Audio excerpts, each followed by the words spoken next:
dive deeper into that. Yeah. You know? No, absolutely. I don't know for sure. And I'm saying that because I respect that, and I think like him saying, well, I think Sensei Hovis said, well, you're a black belt, you're a black belt. I don't think like Sensei Hovis is really so much into the different degrees. No, and I think that there's a fine line there.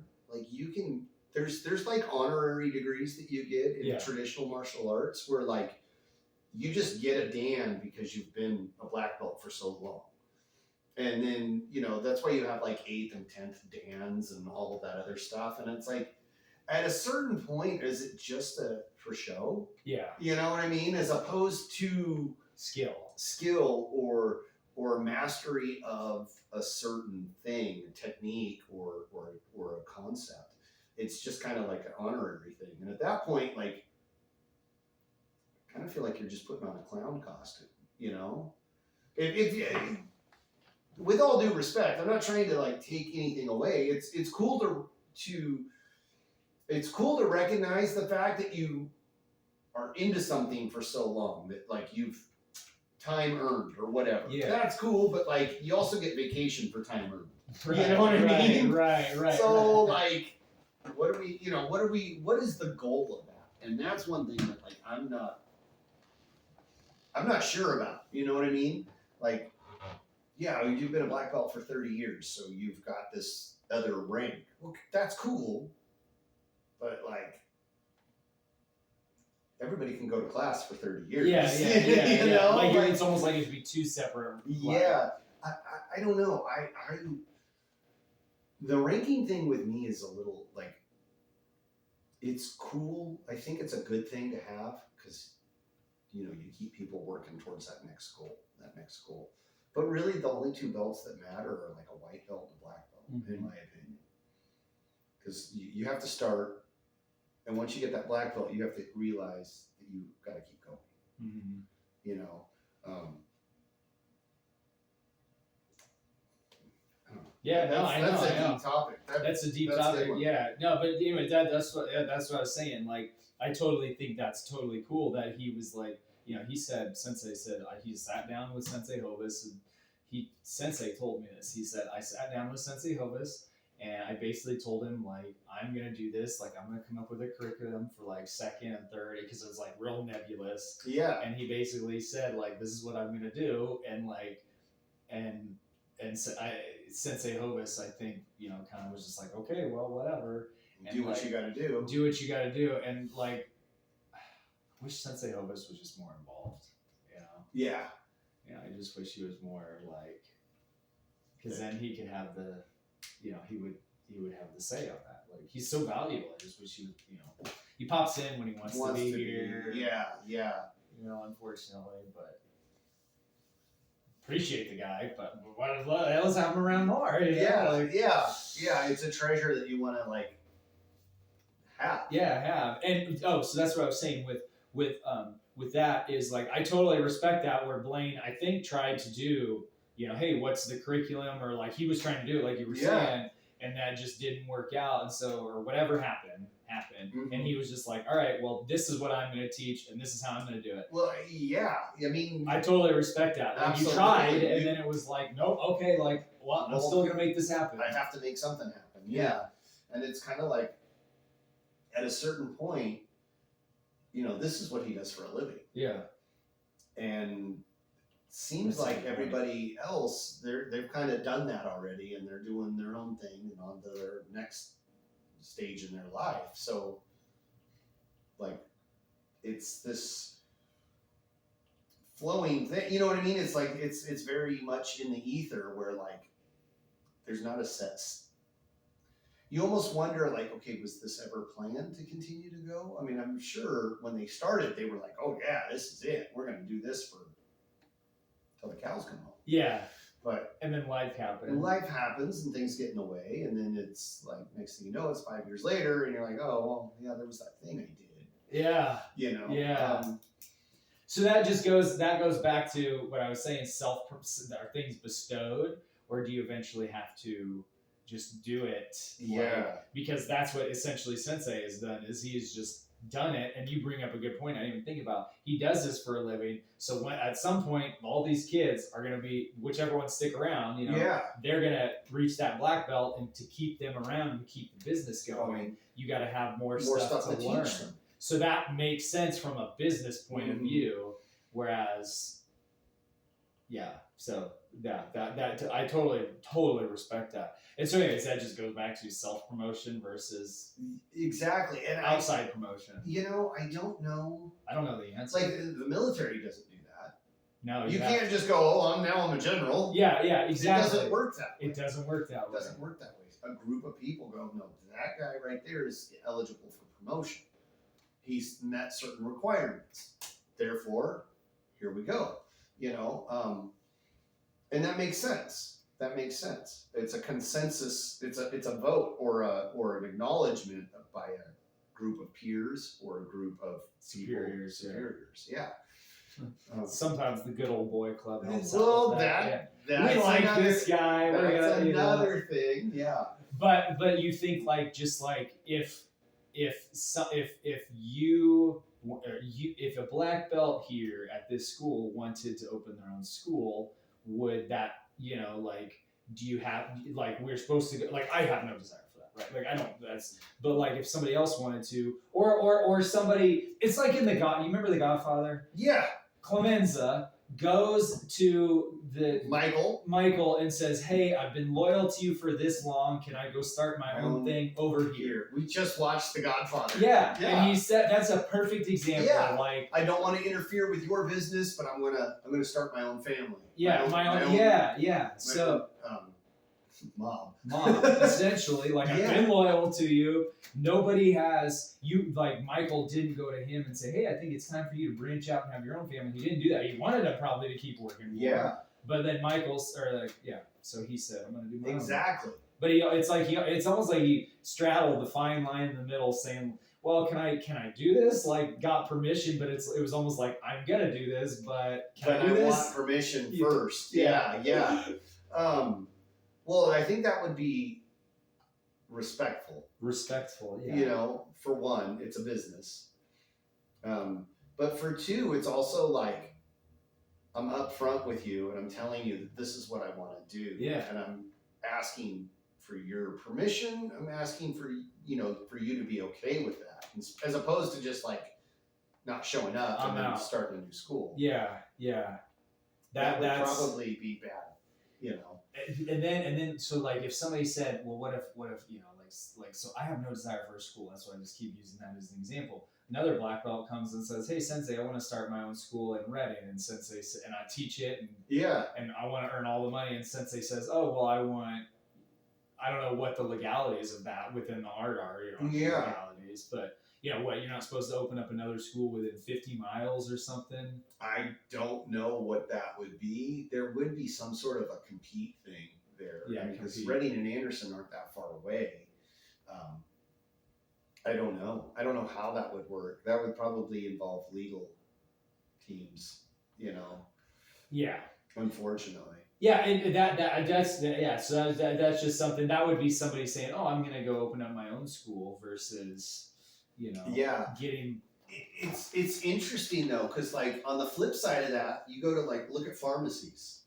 For every Rite Aid, there's a Walgreens right across the street. Yeah, generally, and they do that on purpose to compete against each other, but it drives business for both of them. Huh? Yeah. Or McDonald's and Burger King. They're usually right across the street from Burger King would wait and see, oh, McDonald's is going here. We'll just buy this lot across the street. They did the research, I think. Exactly. Is what I heard. Yeah, they did the research. They put the time and effort in there. But also, it's they're hoping to drive customers from one place to the other, because you pull up to a drive-through and there's 10 cars in line. You're like, well, where's something else? Because I'm hungry now. You know what I mean? So, I'll go here. Yeah. Excuse me. That's trash food, though. We were talking a little higher. So I don't know. I mean, there's. It's almost like it's a case by case basis. Yeah. I don't know if it would be a good idea to open up a school right across the street from this school. That would probably not end well. Not in the same art. No, but then again, who knows? I don't have enough money to test that experiment now. Man, we just like talked it 20 minutes. Yeah, we should have had that on the podcast. That was good. You ready to rock and roll? Yep. So we can do another topic, or no, that's perfect. We can talk about that. Okay. Check. 1, 2. 1, 2. Check. Here we go. Okay, ready? We're looking good? Yep. Awesome. Formatted it. Do not think dishonestly. The way is in training. Become acquainted with every art. Know the ways of all professions. Distinguish between gain and loss in worldly matters. Develop intuitive judgment and an understanding for everything. Perceive those things which cannot be seen. Pay attention even to trifles. Do nothing which is of no use. Friends, this is episode 55 of the Formless Podcast with Tyler, the superhuman, and me, Dustin. Welcome. We're here. 55. 55. That's awesome. We've been on a run lately, every week. It's really good. Bang, bang, bang. Knocking them things out, getting them out there.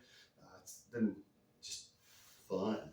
I'm enjoying it. I think fully immersing yourself in something like doing as much as you can. As much as you can every week. A podcast is like, there's something about full immersion, just, going in and you're doing it. We could probably even go fuller than this. Yeah, we could if time allowed. I agree.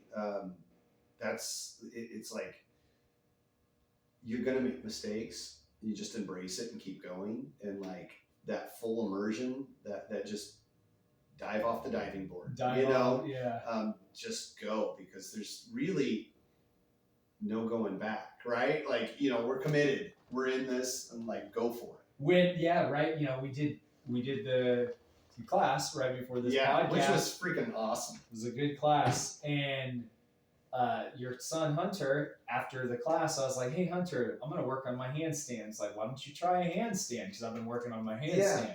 And I was like, Hunter, just do it, man. Like, make sure you got plenty of mat space. You're not gonna fall on anything or anyone. You're not gonna fall onto the cement or a chair or somebody. And I was like, just go for it. And so Hunter just threw his leg back and tried to do a handstand, and I think he went all the way over and landed on his back. But he tried it, Yeah. And I was like, Hunter, I've done that so many times. Well, and that's one of those things, like, you can't halfway commit. It's like all or nothing, because you're not going to even get close to getting better if you don't fully commit to that, that's a great analogy for life, Commit. And that's, I think, part, really a big thing of masculinity is, being able to commit to something and say, hey, I'm gonna, or to pull the plug and say like, hey, I can't commit to this, bam. Mm-hmm. But saying, femininity too is, commitment, both sides, the yin and yang, just being an adult. Being an adult is commitment. Yeah. Just being like, you know what? There's things I have to do. There's a job I have to go to, or there's a bill I have to pay, or I'm going to commit to the fact that I'm going to work out 3 days a week or 5 days a week or whatever. Diving into that and going, I'm going to embrace this suck for however long this takes for something better to get there. No, that's. I just saw a quote the other day. I think it was on social media. And it was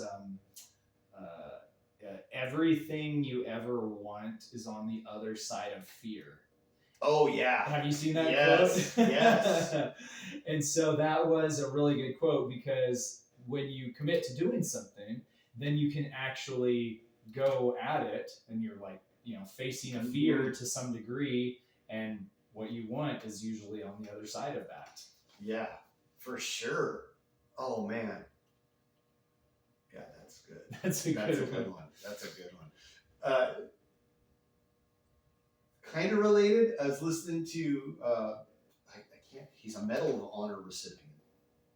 It was Jocko podcast number 207, and I can't remember his name right now, so forgive me. But he's a He's talking about the first time he went to combat in Iraq or Afghanistan. Again, can't remember. Forgive me. But he gets in this firefight. He's on this way out of the way. They're on they're at a patrol base. They're not even at like a big base. They're like out in the outskirts. He's a Marine. And there was one platoon, however many people that is, I don't know. 55 people, 60 people.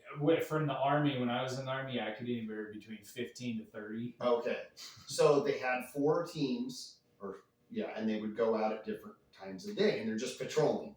All they're doing is just patrolling, and they're looking to engage. They're looking to pick a fight. So basically, and where they were at, it was such a heavily, there were so many insurgents, or so many... bad guys. Yeah, bad guys that out there that like every day they got in a firefight. And he says the first fight, they walk out, he's just like scared as can be, doesn't know what he's doing. You know, he's trained, but he hasn't like actually used the training, right?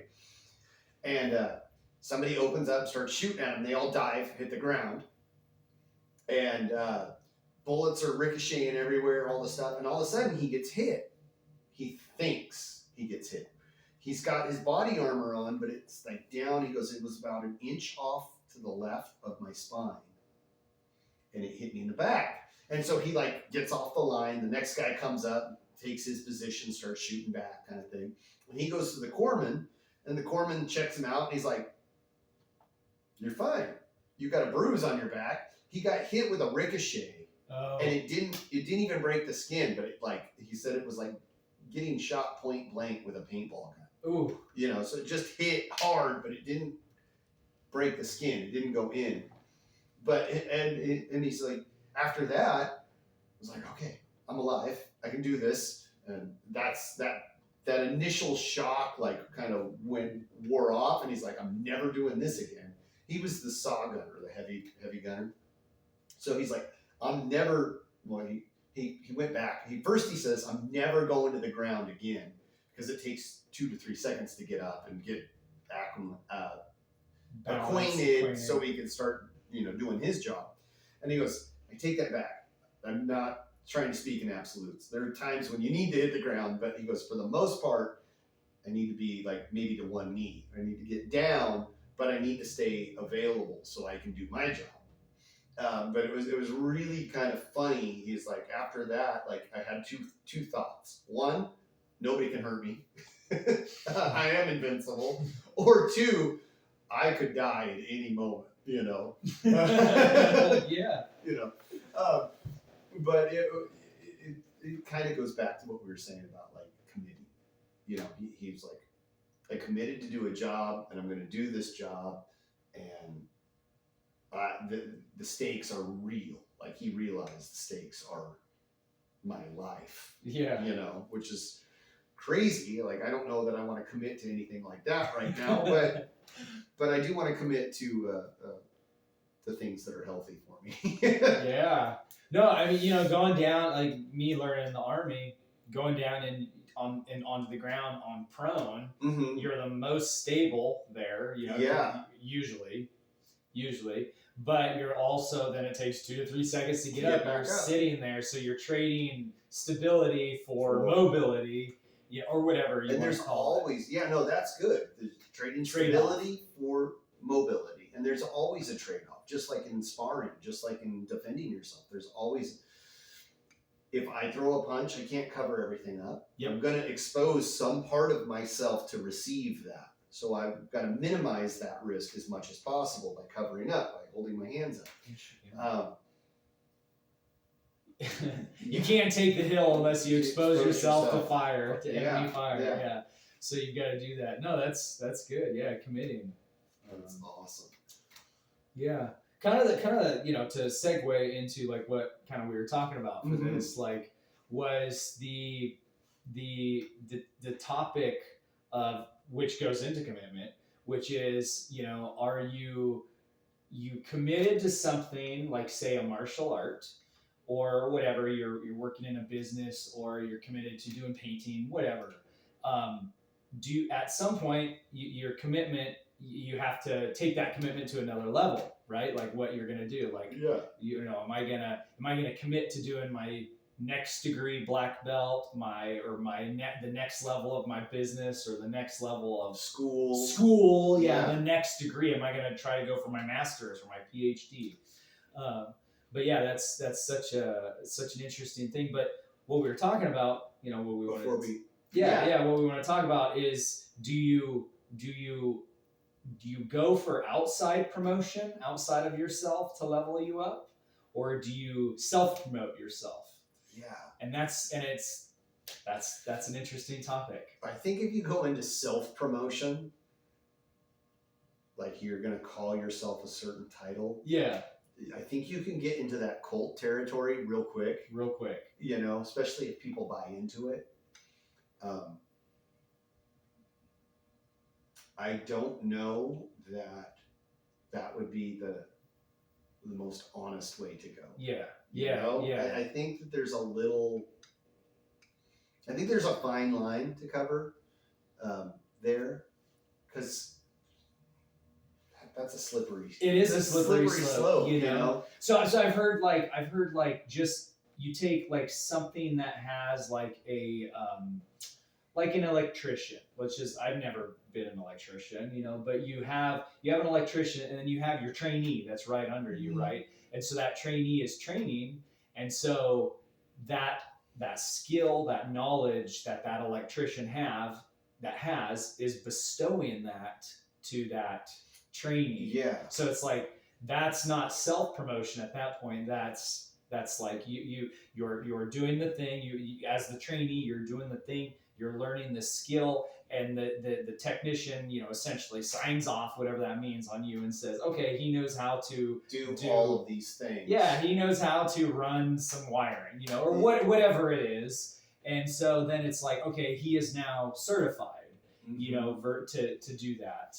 Versus, a lot of trades, that's and professions, to earn that title of whatever, an electrician or a painter or a doctor, it's time served.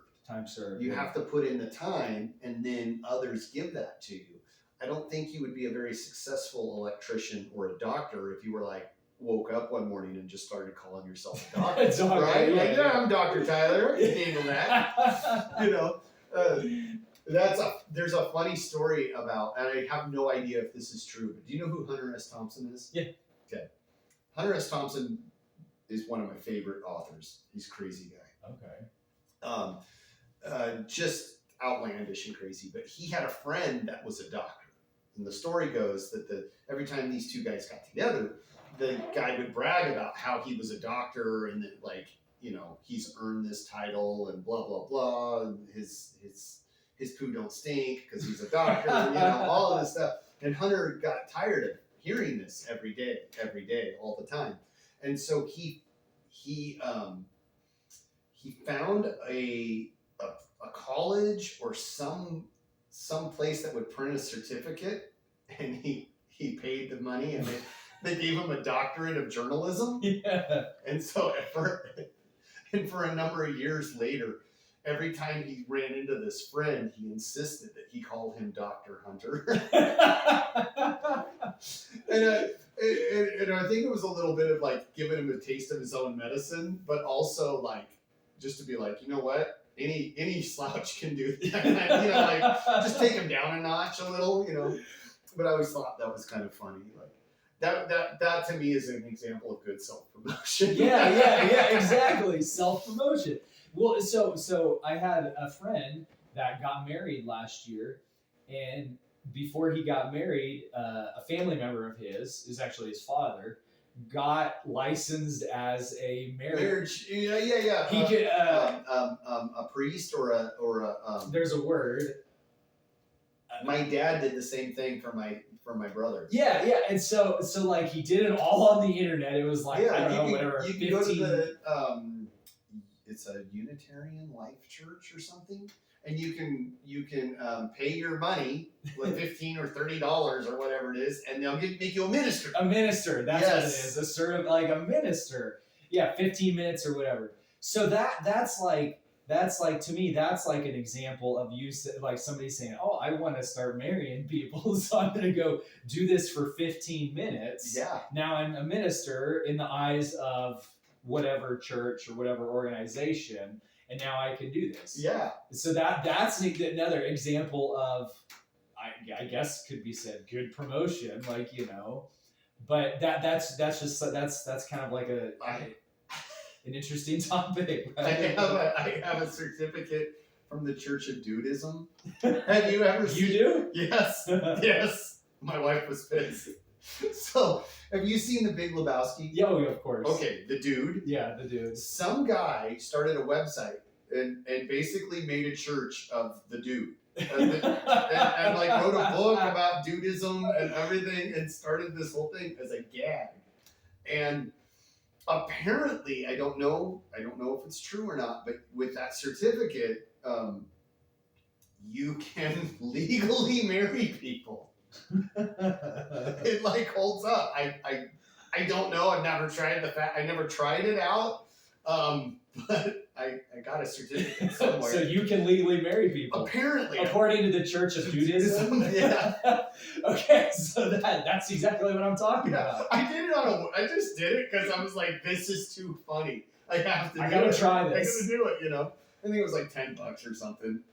Yeah, so then that's like, is that recognized like within the state of California, like as a I don't know. Probably. Maybe. I mean, at what point do you like draw the line and go, okay, we can't have any of these kooks in here. Yeah. You know? Yeah. Yeah. So like the Army example, right? Yeah. Like, so me being in the military, the unit, sometimes a person is in like a unit, a company or whatever, that you may have your time in service, you've been in the military long enough, and you've been the rank you're at currently, time and grade, you got enough of that. And so those two things usually contribute, those are the main factors that contribute to like promotion. To get promotion, yeah. So that contributes. And you may have to promote to a different level, you may have to go to another school for a month or 2 weeks. Like to specialize in something or to learn some new skill. Yeah, before I got promoted to sergeant, I went to warrior leadership course in Utah, which was a 2-week course on leading troops. And it's how you get trained as a sergeant and how you do counseling forms and how you you run a PT program and how you test people for their PT, their physical training. Of course, this was 16 years ago, so some things have changed and some names have changed, terms, but it's the same thing. So you had to get certified, you had to have time in service and time in grade, the rank you're at, and then you had to have those schools. So if you had all those 3 things lining up, then the only thing you were waiting on is your superior, whoever that was, your immediate superior, your next sergeant or your lieutenant, to put you in and say, hey, I think this person's ready to get. So they put the paperwork in for you. Yeah. And like, hey, this guy's ready. Yeah, let's put in your paperwork packet. Like, it's kind of like a mutual thing. You're doing it with them. And so you put in, and then if all is said and done and that's good, then you've got to have a slot available to do that. So they don't just promote you because you've earned it. Yeah. Unless there's a position for you to fill. Yeah. Because otherwise you run around with 20 sergeants and 3 privates. Gotcha. So you've got to have the slot. So if sometimes there may not be slots. You may have to do like Sensei Llewellyn, right? That we've had on this podcast. He had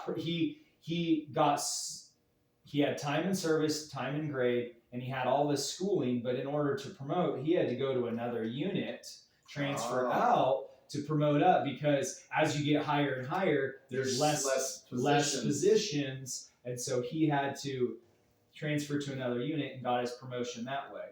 And so, and I Sensei Llewellyn, if you're listening to this, I hope I've got all those details right. Yeah. But it's basically that. But that's a common thing is that it's now the soldier's just waiting for a slot. They're ready to go. Their chain of command thinks they're good, but there's just no slot. And so it's like, do you wait or do you transfer to another unit to grab that promotion? So that's a real thing that happens. And a lot of soldiers, you can't blame them. They got families to feed. They've got bills to pay. Because that means an increase in pay and benefits and all that other stuff. Increase in pay. So they're like, well, I'm not going to wait and sit here and once you like say you reach, I'll just use my example. You reach E5 buck sergeant in the Army. So you're a buck sergeant, and they say that's the best rank in the military, or in the Army, I should say, the best rank in the Army. Just because it's the sweet spot between authority and where you're at. Like you've got a couple of guys under you, you're a small team, you run the team, and it's just a real sweet spot to be. Not a whole lot of responsibility. Not there. There's responsibility, but there's not like overwhelming. Yeah, it's the fun type of responsibility. Now, when you go from E5 to E6, now you're a staff sergeant who's in charge of 2 buck sergeants who have their own teams. You're a squad leader as an E6, a staff sergeant. So, but a lot of times, so when you wait, so like you get, let's use me for an example. You get promoted to E5. Okay, so now you're waiting for E6. You're waiting for that E6 slot. Now, a lot of guys want to get to E5, buck sergeant, and stay there for a couple of years, until they get comfortable. Then they're like, I'm ready to promote. But some guys, they get there and they're like, bam, immediately, okay, well, what can I do to start to climb in that rank? To climb in that rank. And they immediately are gung-ho. We call it high speed. They're high speed. They want to start doing all those, checking those boxes. Like, okay, let me get my schools in line and do that. And they want to level up as fast as possible. And usually you can't really blame those guys. What, you tell them no? Like, no, you can't. I don't think you should promote. Like, I mean, you could say that, but like ultimately at the end of the day, it's their commitment. They're putting in the work. Yeah, I mean, what is in my business to tell them, no, you can't promote? Like, no, you can't go to that. No, you can't go learn more. Like, that's dumb. And so, anyway, so I just use that as an example. But then also too, that E6 that's above you, or the E6s in your unit, they may be happy where they're at, and they may not want to promote yet because they're not comfortable of promoting, even though it would be more pay, more benefits, whatever, to go from E6 to E7, so a staff sergeant to a sergeant first class. So they may not want to promote for whatever reason. Some guys just get a certain rank and they're like, this is where I want to stay. I'm comfortable here, and there's nothing wrong with that. I did that for years until I was comfortable to promote. So it's that battle between, there's some guys that just want to climb the ranks, and man, if they're going after it and they're working hard and they actually prove themselves, I mean, who's to say to stop them? Versus the other guys who are like, no, I'm not comfortable promoting. I want to get more used to this position and wait for a while. So you've got a unit full of guys that maybe just want to hang out, and be comfortable. Yeah. And you've got that real high speed guy that wants to promote, but he can't promote because all these other comfortable people are in positions where they want to stay. So he hits this wall, so he can't go any higher. So the only thing he has to do is then transfer out of the unit to another unit. Another unit with either a different job, and he needs to, he or she needs to reclass or reclass or go to another unit with the same job type that then they can promote within that structure where there's a unit. Gotcha. So that to me is a perfect example of self-promotion and outside promotion, because you're saying, well, I want to promote, but to do that, I've got to go to another unit. So now I've got to request to transfer to that said unit. They've got to accept me, and then I got to climb the rank there. So they have to accept you. The new unit would have to say, yeah, we'll take this guy. Yeah. Oh, really? Yeah. Wow. So, and it all depends on the leadership too. Mm-hmm. So that's the fine, and just a lot of guys, they're like, hey, I want to get promoted. I want to earn more money. I want to go to this school. And so within the military, you do have a lot of say in your career, but then then that could all go out the window, and you don't have any say when they're just like, nope, you're going over to this country, you're deploying, we need you here. We need you here. Like your free will is gone for now. Like boom, you're in this unit. So. And it's a hard thing to grasp and understand unless you've been in it or been around it. But so that's a perfect example to me of somebody saying, well, or you take it in a job. You're like, oh, I'm not promoting here. Like this company over here is offering me more. So go here. Here, assuming it's better or whatever. Or then. It's just an interesting topic, because it's all like, well, it's kind of it's almost like each case is a case by case thing, because you need someone to bestow that. Even if you go to another military unit, you still have someone above you saying, okay, this person's checked all the boxes. We see their character. We think they're ready for promotion. Yeah. Let's promote them. And that only would have happened if they went over to this unit over here, Because there's room. There's room. I got a question, not to get too off topic. E stands for enlisted. Enlisted, yeah. And then what's the other? O is officer. Officer. Yeah, so like an O1 is like a lieutenant in the Army. And so you go through E 1 through 6, and then you go O. Well, they're actually two separate rank structures. So it's not like E1 to E2 to E3 to E9, which would be the highest, and then you go O1. I mean, yeah, somebody could do that. Yeah. I don't know. Somehow. But usually you enter the military as either enlisted or an officer. So if you want to be an officer, you need a college degree. And then you can join with the college degree and you can go in as a second lieutenant. And then... Really? You wouldn't join as a private? No. I mean, you would go to base, you would join, and I looked into this and I didn't become an officer, but I wanted to. But you would join, and then you would go to like your own specialized boot camp for officers. Oh, okay. That are just people straight out of college with college degrees, and they go to just right into officers training. And so then they come out as an O1. Does it matter what degree you get? When I was in, it was a 4-year degree. So you could have 120 units. You can have 120 units in underwater basket weaving and become an officer. Yep. You don't even have to have, I take that back, you don't even have to have a 4-year degree. You just had to have 120 units. So you could just go to community college for 4 years and get 120 units. It may have changed since then, so don't quote me on that. And then for a short while, I believe, again, don't quote me on this, they were taking people with 2-year degrees to be. Really? Yeah, and I think there was a stipulation, we'll take you if you have a 2-year degree, you can go to officer school, be a lieutenant, but then within like 5 years you have to get your BA. Oh, wow. So, or whatever, BS, your 4-year, 120 units. So, so, and then enlisted, you are just like, oh, I'm just Joe Schmo. I'm going to sign in up on the military. And you start as a private, and then you work your way up the sergeants. And so there's officers, which are lieutenants, captains, majors, colonels, generals. And then you've got enlisted, which is you would do like privates, specialists, corporal, sergeant, staff sergeant, all the way up to command sergeant, major. And so those are the enlisted, and those corporals and up to command sergeant majors, those are called non-coms. They're non-commissioned officers. Okay. So you're a non-commissioned officer. And they call them the backbone of the Army. They're the ones that get stuff done. The non-coms are the backbone of the Army.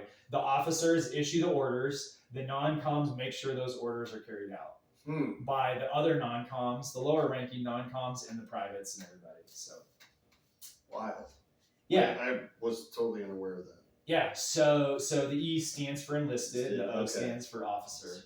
Huh. So, but anyways, yeah, so that's a real thing. So, and that, there's an interesting thing that I read this one book called Wild at Heart by John Eldredge. I've heard that.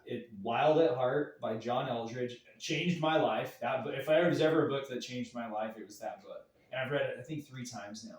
But in it, he makes an interesting statement. This is up for debate. I believe it, but it's for debate for anyone. And he says that masculinity is bestowed by another man. So like a father to a son. Okay. Masculinity is bestowed. Interesting. Or from a mentor to a younger person, And and that was in regard. That book's Wild at Heart. What's that about? It's a book. It's about masculinity, and it's a Christian version, of a Christian book on masculinity, and it's really good. But he said masculinity is bestowed by another man. There's a companion book written by John Eldridge's wife called Captivating by Stacey Eldridge, and it's geared at women. And it talks about same concepts. Same concepts, but it's like the femininity part of it for women.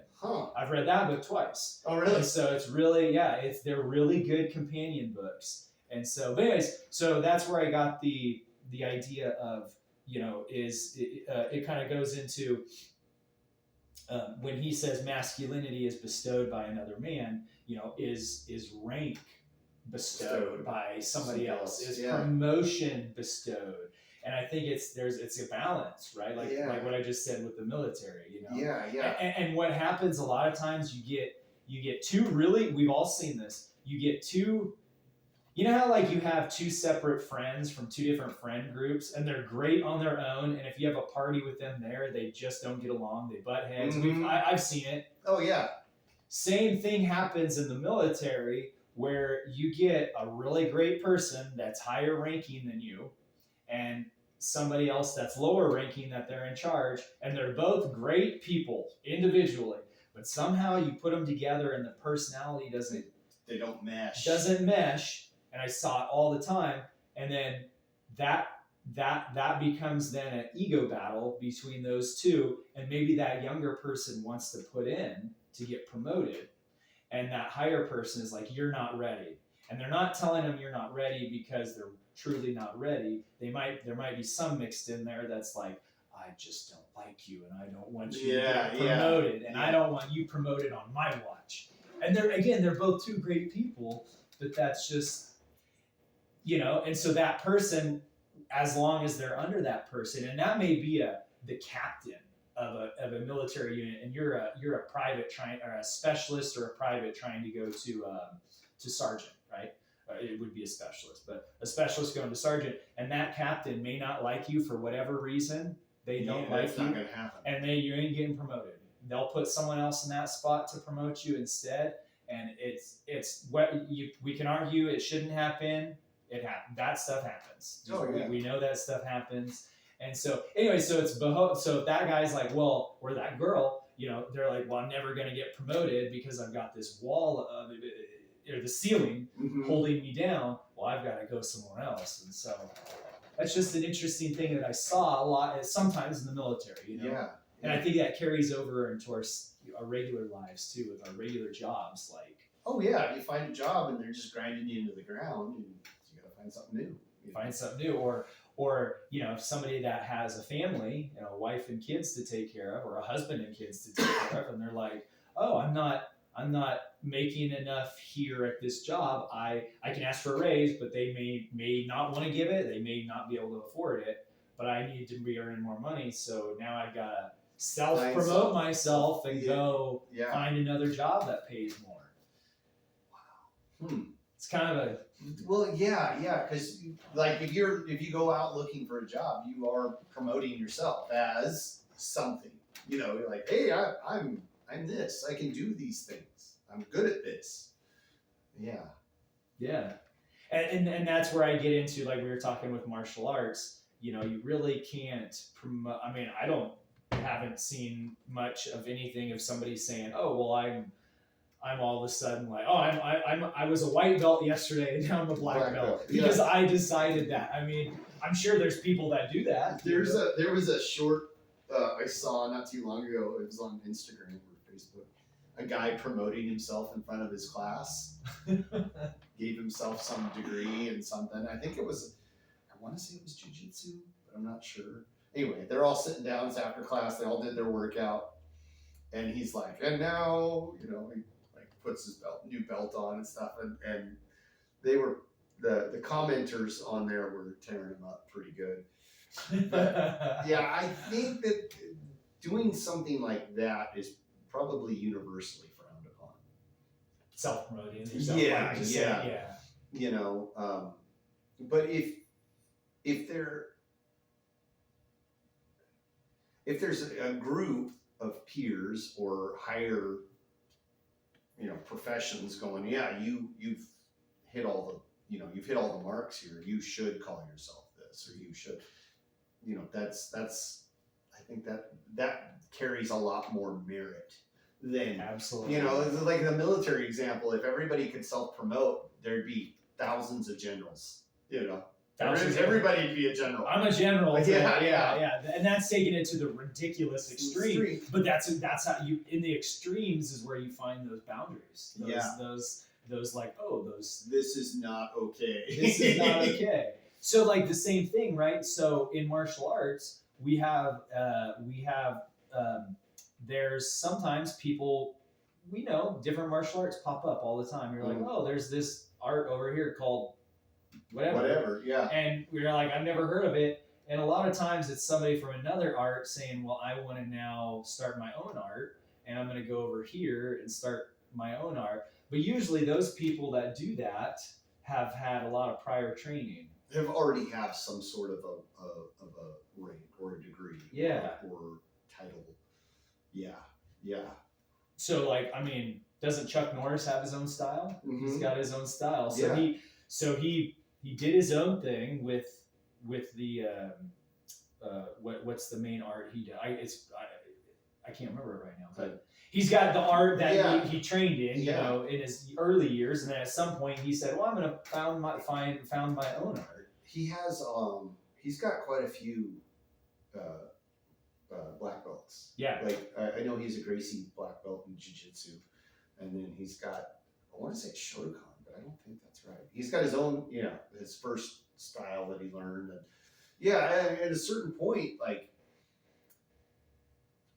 you're not I don't think you're reinventing the wheel so much as like taking stuff, all of these other things that you learned and putting it together. Medicine is the same way. You have like general practitioners, and then you have specialists. Okay, yeah. But you still have to have a general practitioner before you become like a brain surgeon. Right? Like you still have to go through. Right. Everybody goes through the same thing, and then you branch off and do the specialty thing. So I think that is very similar. Very similar. You take, everybody's got this general concepts that they have, and then you branch off and do X, Y, and Z. Yeah. No, that's just an interesting thing, and I think that applies to everything, because it's a balance between when do you have to self-promote yourself versus when do you have to wait for it to come to be bestowed upon you. Yeah, for it to come, and if you think but you have to, sorry not to interrupt, but you have to do a certain amount of self-promotion, right? You have to be like, hey, I'm available. Pick me. I can check all these boxes, and I can do all of these things. So I'm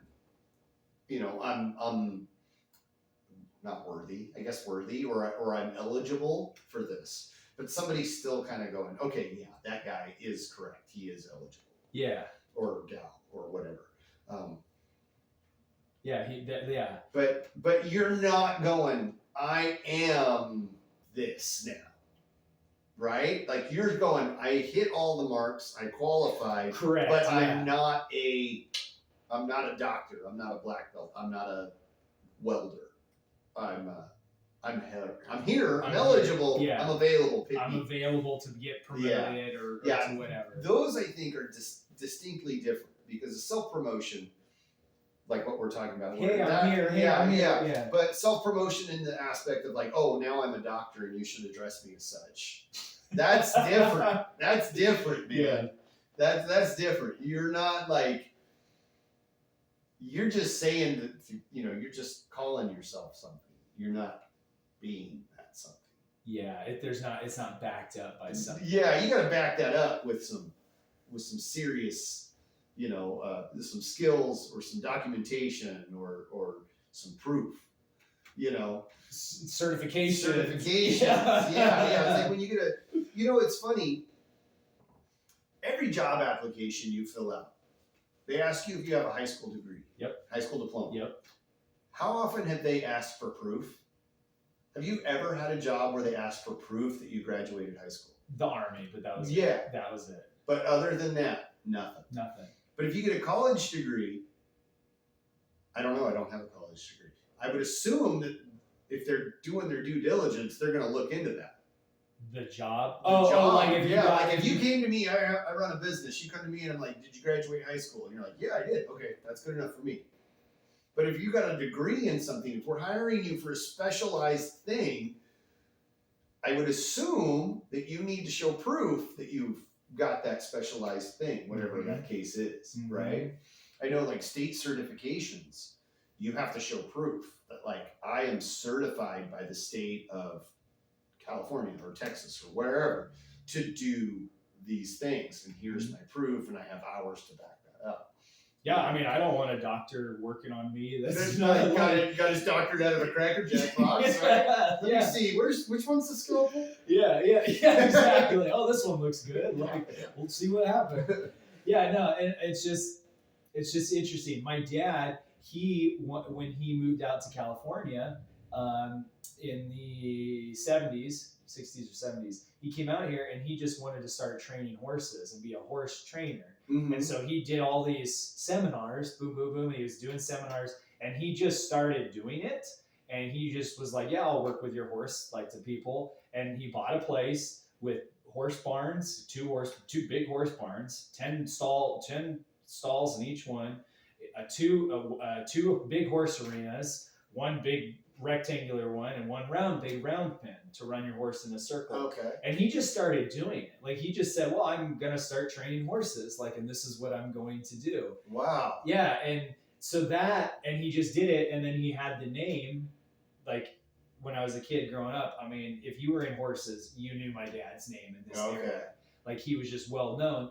He was well known for hard work and for good results on the horses. People would get their horses back and be like, man, I could do whatever I want with this horse. Like he really he trained it. And of course, then some people go on and do well with their horses and other people put their horse in the barn and don't ride them for 6 months and then wonder, what the heck happened? Why does my horse not listen to me 6 months later? Oh, because he didn't put the time in, Mm-hmm. Anyways, but the fact is he to the best of my knowledge, he just was like, I'm going to do this. I'm going to be a horse trainer. He went and got his own certifications. Like he went and took seminars from other well-known horse trainers. Okay. But he didn't just wake up one morning and go like, I'm a horse trainer and right. bring me your horse and I'm going to train it. Right. I mean, he went and learned. He went and learned. Yeah. And so I think that's a distinction. A distinction is that somebody went and learned. Yeah. He didn't just wake up one morning and like, I'm going to be a horse trainer. Yeah. Here, bring your horse to me. That's different. That's different. That'd be like waking up one morning and being like, well, I'm a doctor. I'll operate on you. Let me see what we can do here. We'll see how this comes out. I think you've got to, I'm going to have to remove this. I don't even know what it is. That's Google different. it real quick. Yeah. No, but yeah, no, it's just an interesting topic. And I think there's a lot of people out there that, we talk on this podcast about going after your dreams and doing what you want. And I think there's a lot of people that I have spoken to that it's almost like they need some sort of permission to go after their dreams. Like they need like that permission bestowed upon them. Yeah. To say like, it's okay. I mean, within the bounds of like financially being stable, all that being said for a family, it's, people have the right to go after what they want, their dreams and kind of, at least for the time being, self-promote yourself in that regards. Like, now this is what I'm working towards. I want to be a welder. So that's what I want to do. So now I need to go enroll at the community college and do welding classes and do a certificate, and then, but sometimes we get, I know for me, I get so stuck in the mindset of like, oh, I'm doing this, and you don't think, oh, how do you level up over here? And that goes back to me with making the movie, is that, and I had someone bestow that on me. I went to work on another movie a year and 2 months ago. It was 2022, and the director of another movie, he was also the star of this movie. I went to Texas to work on it, and he's like, well, you should just make the movie. Like, what's holding you back? Like, what are you waiting for? Are you waiting for somebody to say it's okay? Yeah, he was like, why don't you do it? You've got nothing to lose. Like, what do you got to lose? Like a little bit of investment money. I mean, we're not talking hundreds of thousands of dollars. But anyways, but at the end of the day, the decision came down to, so he had bestowed, he had given that to me, and that meant the world to somebody to say, well, you should do that. That was like the little key, it was like the key, like the opposite of the straw that broke the camel's back. Yeah. This was like the little key that was like, click, done, boom. Open the lock. And it was the smallest little thing, just that one sentence. He said, you should do it. And then he wasn't there he was busy with his own other stuff, but he wasn't there for that, for the making of the movie. But it was on me. It was like him just saying, here, you have permission. You have permission. Yeah. You can go do this. And while I was making the movie, I'm literally, as we were leading up in the weeks leading up to making the movie, I started getting really nervous, and I was just on top of the nervousness of like, oh, we're gonna finish this thing, Yeah. But like the nervousness of like I'm always waiting for somebody to poke their head around and go, hey, you're not okay to do this. You can't do this. Like, you're not ready. And I probably would have said something just like, something, get out of here, something. Yeah. Well, we talked about this when we earned our black belts. Yeah. When we got our black belts. I was like, kind of like that, like waiting for somebody to be like, not that guy. Yeah. Like, hang on, but you were like saying, I was ready. This is mine.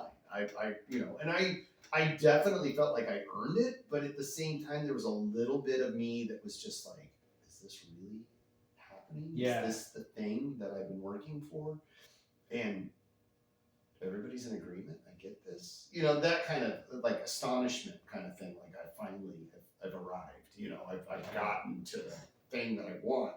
And there's always a little fear there that like something or someone's gonna be like, he missed one thing. Yeah. You're not quite there yet. The day of your test, somebody shows up and like, no, next week for you. You're not ready. Yeah. Like, you're gonna have to come back next week. And that was I think that was the perfect intersection of Sensei saying, like you were the one who said this. You're like, I said, well, Sensei hasn't come to us with a date, and you're like, he's waiting for us to go to him to tell him when we're ready. Yeah.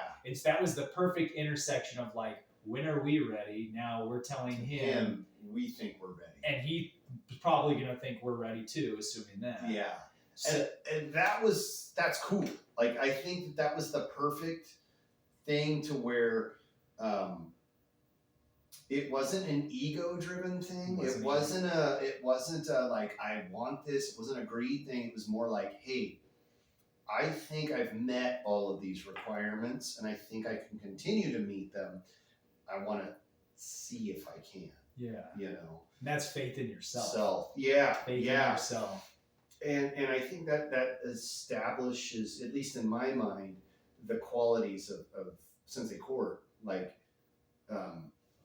as a good teacher and a good leader, so to speak. Like, I think he watches everybody, but I think he starts to really start watching people as they get more than halfway through, like, okay, what are we going to do for this person when they test? What challenges do we need to test them on? Because they can do the things, they can do all of the techniques, but can they handle this pressure? Can they handle, where are their strengths? Where are their weaknesses? What do we need to improve on? And I think in our situation with COVID and all of the things that were going on at that time, I think he was just like, they're there, they don't know it yet. They haven't seen that they're ready yet. So I'll wait for them to come to me and say, I'm ready. And who knows how long that whole thing took. That could have been 6 months or a year. might have been 2 weeks. I don't know. But I think that somewhere in that thought process, that situation happened. Yeah, and unconsciously. Probably. Yeah, or maybe consciously. Who knows? I haven't talked to him about that, but that'd be an interesting conversation to have. Yeah. Well, and that's like with all the testing we do. It's, hey, I think I'm ready. And I want to test now. Mm-hmm. And I recently told someone, I said, they said, hey, I'm going to test. And I looked at their stuff and I was like, I don't think you're ready to test. I think you need 1 more month. And they were like, well, I think I'm ready. I'm going to test. Well, they tested and they passed. Yeah. I was wrong. Good for them. Yeah. That was a learning experience for me. I always tell people, regardless of what I think. Yes. Like, it doesn't matter what I think because it's not my place. But dojo, you mean? Yeah, not my school. So it doesn't really matter what I think. Here's my perspective. Here's where I think you're at. I think everyone should test as long as they can deal with the consequences. Yeah. Can you deal with the potential to be rejected?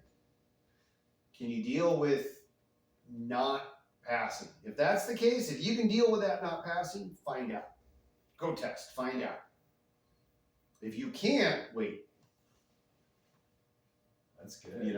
I failed tests, and when I failed one test with Sensei Blue, and he was like, "You didn't pass." Like right after I finished, nope, not passing. Oh man! And then at 12 years old, that hurt. But hurts. After that, he goes, "This is what you need to do. You did this good. This was okay. This didn't work." And so right back to the drawing board. It was honest and it was fair, but it was like a harsh reality. And I'm sure he was a much younger person then, and I'm sure he does things differently now. Yeah. But it was a great lesson. It was a great lesson in life. At 12, I was like, oh crap, that hurt. Yeah. But later on, it was like, own your stuff, and that's carried with me for a long time. Like I've never forgotten that. And so, interesting. Yeah. That was a good lesson. Oh, dude. Yeah, it was a harsh reality, but like I was like, okay, once I thought about it and once I heard why, it was like, okay, yeah, well, I didn't do that very good, and there was somebody else that tested with me at the same time, and he didn't pass either, and he quit. I quit much later, but that's another story. Well, then you came back. I came back. Yeah, it wasn't my choice to quit. I wanted to keep going, but things. There's a dichotomy there. There's a dichotomy in everything, as far as self-promotion. Does your ego get in the way? Or is it greed? What is that thing that makes you want this? That thing, yeah. Yeah. My thing with making a movie is I looked around and I saw like all these people making movies, and I was like, man, I can do that. And and I was like, I can do that, and like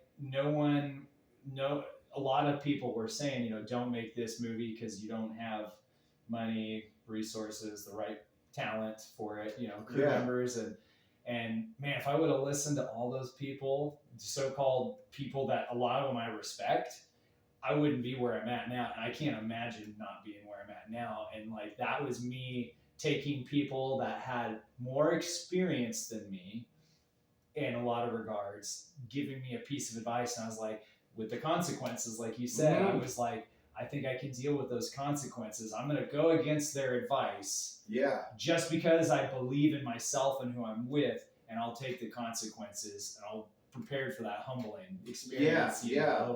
Well, it wasn't like I just like, oh, I'm gonna do it. It was like a well thought out, like, what's down this road if I go down this road and we slip and fall and this movie gets half made and we're embarrassed and But it was like, well, you got to take that chance, but then, like I said, everybody that I talked to was like, no, don't do it. And the one person that gave me that permission, man, that was like a breath of another world's fresh air. Yeah. But it's the funny thing is like you didn't need that permission. I didn't. No, I didn't. But for some reason, it was like the one little thing that was holding the primer that ignited the rest of the power. Yeah. So, but that's interesting. I know a lot of people like want to start their own businesses or do whatever, and just out of fear they don't do it for whatever, and it's at some point they got to decide: do I want to keep down this path of doing what I don't like or what I kind of like, or do I want to self-promote myself and go out and do it yourself? And again, like I didn't have, when we were making my movie, I didn't have people above me that I could go, because we did it so independent, so low budget. I didn't have anybody to go to be like, hey, sensei, what do you think about this? How do I do this? Yeah. Like I had to figure it out myself, along with my friend, the director, and the other people. And so it wasn't, it's like you had to figure it out on your own. So it was a great lesson for me. Just a growing lesson of just. Sorry. Yeah. I'm not Am I that boring? I'm not bored. Sorry. No. That's so awesome, because like even like when we started the podcast, that conversation that we had, I was like, we should do something, and you're going, let's do it. Let's start tomorrow. And that was like the catalyst that I needed. That was like, oh, hey, this is okay. We can do this. We may fail and fall on our face, but at least we tried, and it's funny how you find yourself in certain situations like that with like your friend that just said, do it. Yeah. That guy probably doesn't even realize the gift he gave you. No. Or maybe Yeah, who knows? He might. But I'm gonna thank him for sure. Yeah. Get him a ticket to the premiere. But like, we all kind of wait for that sometimes with certain things. We all kind of like just spinning the wheels. We're like, oh well. There's always that. And I think it comes back to fear. Fear. Everything you want is on the other side of fear. That's right. Absolutely. That's perfect. Everything you want is on the other side of fear. I think we need to break and go to our commercial now, because we have things to commercialize. We have a website, Formless Pod. Yeah. You should go to that and check it out. We have all of our YouTube videos on there, including this one. We have a sticker to sell you if you so want. It's pretty classy. Looks good. It's a really cool sticker. I think I'm gonna buy a couple. Yeah. I'm gonna stick them on the car. They're durable. They're 4 by 6 inches oval, and it says the Formless Podcast. Be formless. That'll be up on the website here, and all the other things that we're doing. All of our links to Facebook groups, Instagram, Twitter, or X, and YouTube are on there as well. You can check us out there, ask us questions, see what we're doing, see what we're up to. The content is coming, and we are going to continue to put stuff out there, and hopefully you'll be along for the ride to enjoy it. Yeah, and if you guys got any topics you want to talk about, message us on Instagram or Facebook or X. Email, whatever. Snail mail. Our address is up there too. We can take that. It just gets us a little longer to reply. Give us some good topics. Give us some juicy topics. Yeah. Also, be on the lookout. We're going to do some live videos too, I think soon, where we just talk about different things like awareness and self-preservation and safeties and maybe some punching and kicking stuff, or biting and eye gouging and all that kind of thing. So until then, friends, have a wonderful evening.